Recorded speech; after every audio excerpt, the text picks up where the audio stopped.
Hey everyone, Tender Toe here. I wanted to do a separate video on the Fronkey inspired bug net. I just thought this thing was very well designed. It was an ingenious little device that Hammock Forums member Fronkey, F-R-O-N-K-E-Y, what he came up with. You can also search him on YouTube.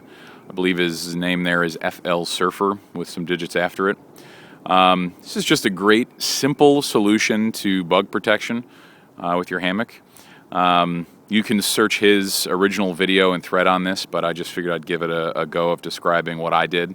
You end up, I ordered some no-seam netting. This is from DIY Gear Supply. What you do to come up with the dimensions you need is you measure your ridgeline length. Mine here is 114 inches. You multiply that by 2. That is 228 inches. Fronkey recommends adding 6 inches to that number now. I actually added 10 inches. That was recommended by Sib on Hammock Forums. And I like the extra little bit of wiggle room that it provides you. So you do 114 times 2 is 228, plus 10 is 238. You now have that dimension. You fold it in half, so now you end up with half of what you originally had there. You sew your top seam now. Now what you need to do is you need to get this dimension right down here. So you have this top dimension. Now what you need to do is you're going to need to cut these edges here. In order to come up with this dimension here, I believe it is you multiply this number by 0.20.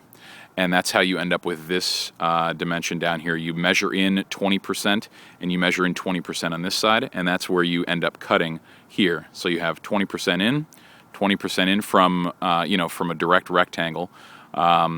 20% in this way, 20% in this way, and that's where you get this angle. You just kind of match from here to here. I use the tape measure and just make that cut on both sides. Now what you need to do is you need to sew these closed. What you need to do though is you need to leave a small portion open, unsewn here, so you can fit your suspension in here, and so you can fit your suspension in here. What you need to do is you need to now sew from here to here. Once again, leave a small opening there and sew from here to here. Then all you need to do is sew a channel in the bottom and thread some shot cord through it, and you have your bug net. This project took me maybe 30 or 45 minutes. Like I said, it was one of the simplest things I've ever sewn. Bug netting is very easy to sew. And the fact that the dimensions on this aren't that really strict, you can have, this angle doesn't have to be perfect. It can be a little steeper, a little more shallow, and it's not really going to impact things.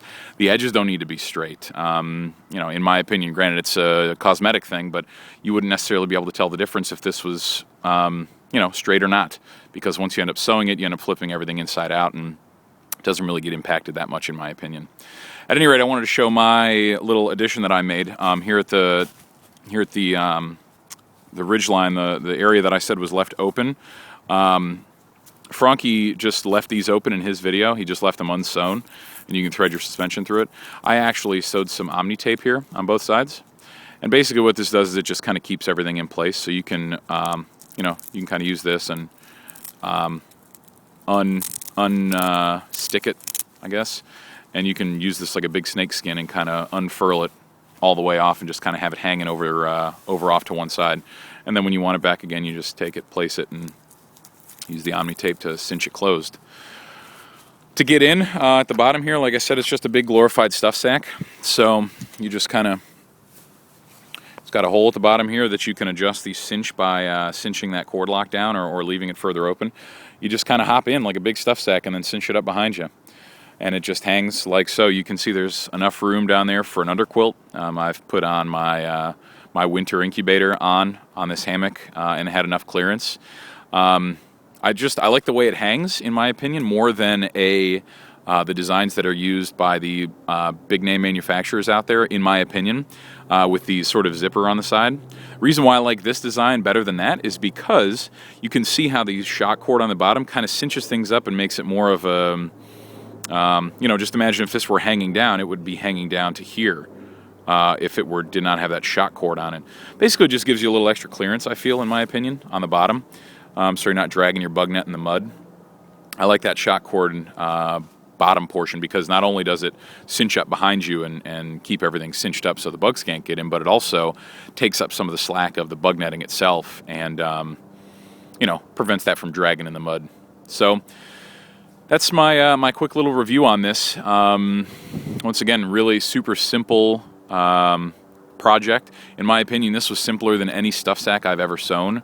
That's just my opinion on it. So if you're looking for a good first DIY project, this would be the one in my opinion. This no seam netting is just so simple to sew. It's just not moving around as much as a ripstop or a sil nylon or anything like that. So that's my quick review. Thanks for watching, guys and gals.